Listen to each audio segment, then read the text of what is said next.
मानसिकतार मुख्य कारण हूँ प्रथमे प्रेसर करागला भजन गाइबा। समस्त को प्रभु जीशुख्रीष्टर मधुमय नाम आंतरिक नमस्कार। ख्रीष्ट प्रिय भाई भौणी मैंने गत भिडियो मु आपण मानक गोटे प्रमिश करथिले जे आसंता दिन मानकर आमे तपी मिश्र सहित जेते भी ख्रीस्टियन विरोधी अछंते समानको धोइबा भल कि आ विशेष करी तपी मिश्र ता निमंते भिडियो मु नेइक आसी बोली आपण मान कहिथिले। किंतु मते एबे एमिते लागुची केमिति मते एबे एमिते लागुची जे केवल तपी मिश्र नुहे तपी मिश्र को तो आमे भल कि धोइबा ता सहित नाली गामुछा अछि नाली गामछा सहित आउ किछि ख्रीस्टियन विरोधी मान अछंते जो माने कि सब बेले ख्रीस्टियन मानक विरोध रे भोकी होंती कुकुर भलिया आ एमाने गोटे गोटे कुकुर आज्ञा माने आमाने मनीष नहंती कुकुर माने भोकी होंते। आजिर भिडियो रे आमे माने एमान को भलर धोइबा। तबे प्रिय बंधुगण चलंतु भिडियो को आमे स्टार्ट करिबा। तबे आजिर भिडियो रे विशेष करी मो टार्गेट करिछि ख्रीस्टियन विरोधी मानकु जेपरि कि तपी मिश्र हला नाली गामुछा हला आ जदि समाने मोर भिडियो देखुतांती भूल रे भी मो भिडियो देखुतांती हम समान को गुटे कथा कहया पय चाहे जे तुमे माने होच ख्रीस्टियन मानकर अइठा चटा कुकुर गुडा तुमे माने कुकुर जमती अइठा चाटे जमती आपण देखिथिबे प्रिय बंधुगण जेतले भोजी हुए आ जते बेले अइठा खली पकई दिया जाए कुकुर माने केते माड़ हुअन्ते माने अइठा चाटिया पई ए माने सेही भलिया ख्रीस्टियन मानकर माने अइठा खली पतर चाटिवा कुकुर माने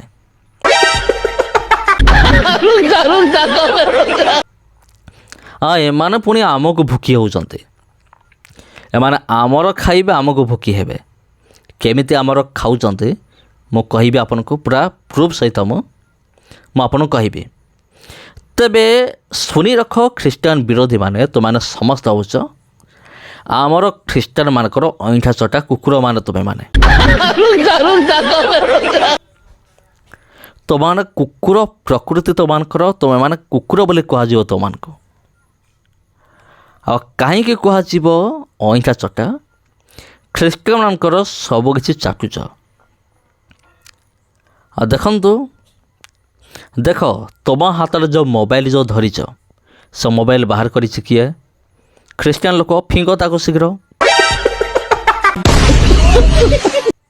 धरीच कहीं ख्रीस्टियन मान जिनस को तुम्हें जो पिंधिच पैंट सार्ट कपड़ा बाहर कर किए ख्रीस्टियन लोक ताको शीघ्र काढ़ी फिंग आ तुम्हें मान जो यूट्यूब देखुच फेसबुक यूज करुच जहाँ भी किसी यूज कर विरोधी माने से सब ख्रीस्टियन मानकर जिनिस सब तुरंत छाड़ आ सेफ्टी पिन है ख्रीस्टियन मानकर रेडियो किए बाहर कला मार्कोनी ख्रीस्टियन लोक टीवी किए बाहर कला जॉन बेयर ख्रीस्टियन लोक आउ इलेक्ट्रॉनिक्स जहाँ भी जिनिस अच्छी स्कूल हो कॉलेज हो ए सब बाहर कला किए स्थापन कला किए फास्ट टाइम ख्रीस्टियन लोक हॉस्पिटल किए स्थापन कला फास्ट टाइम ख्रीस्टियन लोक बॉर्डर रे जो सैनिक माने गन धरी मेसिन गन स्टेन गन ताको बाहर करिछि किए ख्रीस्टियन लोक टैंक किए बाहर कला ख्रीस्टियन लोक रेल इंजिन बस ये सब किए बाहर करिछि ख्रीस्टियन लोक अरे सब तो ख्रीस्टियन मानकर चाटुच आ तुम्हें ख्रीस्टियन मानकर अइठा चटा कुकुर नुहत आ कौन तुम्हें माने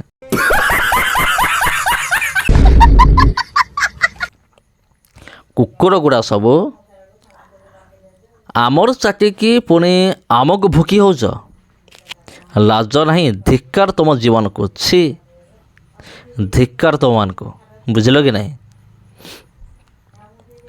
आ तुमर जदि दम अच्छी तुम सनातन धर्मर जदि दम अच्छी तुम सनातन धर्मर बाहर कर जिनस तुम यूज कर ଖ୍ରୀଷ୍ଟିଆନ ମାନ କାହିଁକି ୟୁଜ୍ କରୁଛ?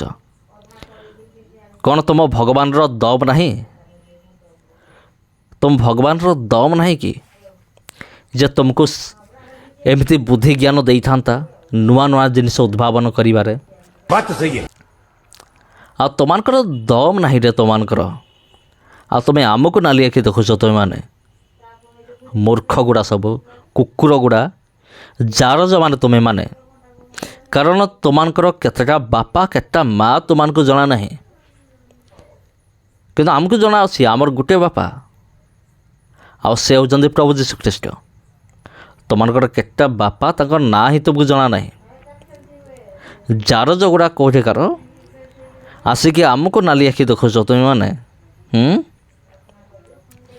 ଆଉ ବିରୋଧୀମାନେ କ'ଣ କହୁଛ ନା, ଯୀଶୁ କାହିଁକି ବଞ୍ଚେଇଲେ ନାହିଁ, ବଞ୍ଚେଇ ପାରିଲେନି କାହିଁକି? ଆରେ ଯୀଶୁ ବଞ୍ଚେଇ ପାରିଲେ ନାହିଁ ସେଇଟା ନାହିଁ, ଯୀଶୁ ବଞ୍ଚେଇଲେ ନାହିଁ, ହ୍ୟୁମାନ ସାଗରଙ୍କୁ ତାଙ୍କ କୋଳକୁ ନେଇଗଲେ। କାରଣ ପ୍ରଭୁ ଯୀଶୁଖ୍ରୀଷ୍ଟ ହ୍ୟୁମାନ ସାଗରକୁ ଏତେ ପ୍ରେମ କରନ୍ତି, ତାଙ୍କ ପାଖକୁ ନେଇଗଲେ, ତାଙ୍କ ପାଖରେ ରଖିଲେ ନେଇକି।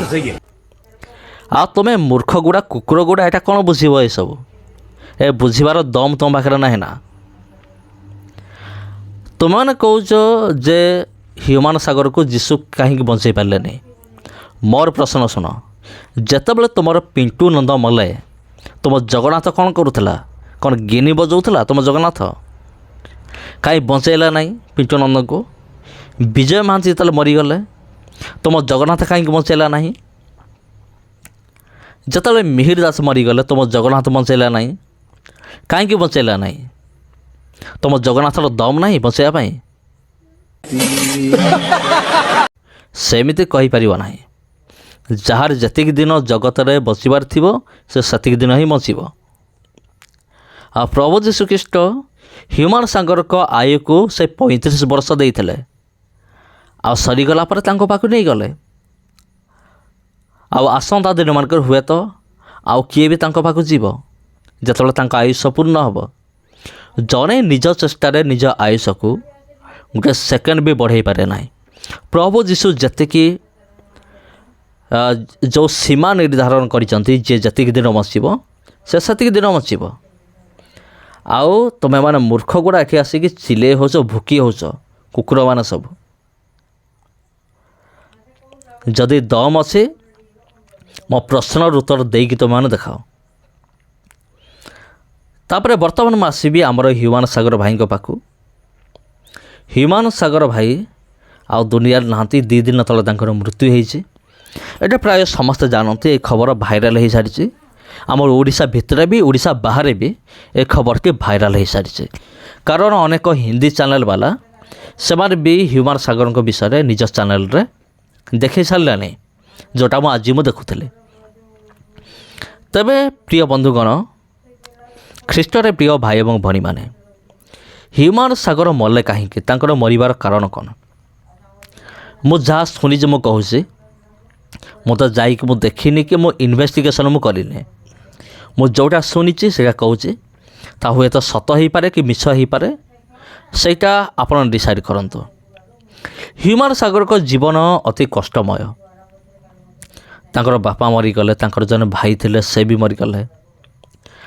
ଆଉ ପରବର୍ତ୍ତୀ ମୁହୂର୍ତ୍ତରେ ତାଙ୍କ ପରିବାରରେ କ'ଣ ସମସ୍ୟା ହେଲା ମୁଁ ଜାଣେ ନାହିଁ। ସ୍ତ୍ରୀ ଅଲଗା ହୋଇଗଲେ ସ୍ୱାମୀଙ୍କ ପାଖରୁ। ଆଉ ଏମିତି ମାନସିକ ଚାପ ନେଇକି ବଞ୍ଚୁଥିଲେ ହ୍ୟୁମାନ ସାଗର। ସେଥିପାଇଁ ସେ ମଦ୍ୟପାନ କରିବା ଆରମ୍ଭ କଲେ। ଫଳରେ ତାଙ୍କର ଲିଭର କିଡ଼ନୀ ଖରାପ ହୋଇଗଲା, ଆଉ ସେ ମୃତ୍ୟୁ ମୁଖରେ ପଡ଼ିଲେ। ଏଇଟା ମୁଁ ଶୁଣିଛି। ତେବେ ପ୍ରିୟ ବନ୍ଧୁଗଣ, ହ୍ୟୁମାନ ସାଗରଙ୍କର ଏଇ ବିଷୟ ସତ୍ୟ ଅଟେ। ଆଉ ସେ ତାଙ୍କର ଲିଭର କିଡ଼ନୀ ଖରାପ ହୋଇଗଲା ମଦ୍ୟପାନ କରିବା ଦ୍ୱାରା। ତେବେ ଜଣେ ମଦ୍ୟପାନ କରେ କାହିଁକି? ଜଣେ ବିଳାସ ବ୍ୟସନରେ ଜୀବନଯାପନ କରିବା ନିମନ୍ତେ ମଦ୍ୟପାନ କରେ, ନଚେତ୍ ମାନସିକ ଚାପରୁ ରକ୍ଷା ପାଇବା ନିମନ୍ତେ ମଦ୍ୟପାନ କରେ। ତେବେ ହ୍ୟୁମାନ ସାଗର ମଦ୍ୟପାନ ଯଦି ବା କରୁଥିଲେ, ସେ ମାନସିକ ଚାପର ଶିକାର ହେଇକି ସେ କରୁଥିଲେ। ଏମିତି ନୁହେଁ ଯେ ମଦ ପିଇଲେ ତାଙ୍କୁ ଭଲ ଲାଗୁଥିଲା, ସେମିତି ନାହିଁ। ବିଗତ ଦୁଃଖକୁ ଭୁଲିବା ନିମନ୍ତେ ମଦ୍ୟପାନ କରୁଥିଲେ। ମୁଁ ଅନେକ ଜାଗାରେ ଦେଖିଛି ଲୋକମାନେ ମଦ୍ୟପାନ ଏଇ ଦୁଇଟି କାରଣ ପାଇଁ ସେମାନେ କରିଥାନ୍ତି। ଆଉ ଯେଉଁଟାକି ଆଉ ଗୋଟେ ବି କାରଣ ଅଛି, ଯେଉଁଟା ଆପଣ ପୂର୍ବରୁ ଭିଡ଼ିଓ କ୍ଲିପ୍ରେ ଟିକେ ଦେଖିଲେ। ଆଉ ସେଇଟା ହେଉଛି କ'ଣ, ହ୍ୟୁମାନ ସାଗରଙ୍କୁ ବାଧ୍ୟ କରାଯାଇଥିଲା ଜଗନ୍ନାଥ ଭଜନ ଗାଇବା ନିମନ୍ତେ। ଆପଣ ଜାଣିଥିବେ, ହୁଏତ ଆପଣ ଜାଣିଥିବେ କି ନ ଜାଣିଥିବେ ମୁଁ ଜାଣେ ନାହିଁ, କିନ୍ତୁ ମୁଁ ଜାଣିଛି ପ୍ରାୟ କିଛି ବର୍ଷ ପୂର୍ବରୁ ହ୍ୟୁମାନ ସାଗରଙ୍କ ପାଖକୁ ଗୋଟେ ଅଫର୍ ଆସିଲା, ଗୀତ ଗାଇବାର ଅଫର୍, ଯେ ଆପଣ ଜଗନ୍ନାଥ ଭଜନ ଗାଇବେ। କିନ୍ତୁ ହ୍ୟୁମାନ ସାଗର ଡାଇରେକ୍ଟ ମନା କରିଦେଇଥିଲେ ଯେ ମୁଁ ଜଗନ୍ନାଥ ଭଜନ ମୁଁ ଗାଇବି ନାହିଁ। ଆଉ ୟାକୁ ନେଇକି ବିରୋଧୀମାନେ, ଖ୍ରୀଷ୍ଟିଆନ ବିରୋଧୀମାନେ ଏମିତି ପ୍ରେସର ପକାଇଲେ ହ୍ୟୁମାନ ସାଗରଙ୍କ ଉପରେ, ଲାଷ୍ଟରେ ସେ ବାଧ୍ୟ ହେଇକି ଜଗନ୍ନାଥ ଭଜନ ଗାଇଲେ। ଆଉ ତାଙ୍କୁ ବାଧ୍ୟ କରାଯାଉଥିଲା ଜଗନ୍ନାଥ ଭଜନ ଗାଇବା ନିମନ୍ତେ, ହିନ୍ଦୁମାନଙ୍କର ଭଜନ ଗାଇବା ପାଇଁ ବାଧ୍ୟ କରାଯାଉଥିଲା। ଆଉ ଏଇଟା ବି ଗୋଟେ ପ୍ରକାର ମାନସିକ ଚିନ୍ତାଧାରା ଥିଲା, ଯାହାର ବଶବର୍ତ୍ତୀ ହୋଇ ସେ ମଦ୍ୟପାନ କଲେ। ତାପରେ ତାଙ୍କର ଲିଭର କିଡ଼ନୀ ଖରାପ ହେଲା, ଆଉ ସେ ମୃତ୍ୟୁବରଣ କଲେ।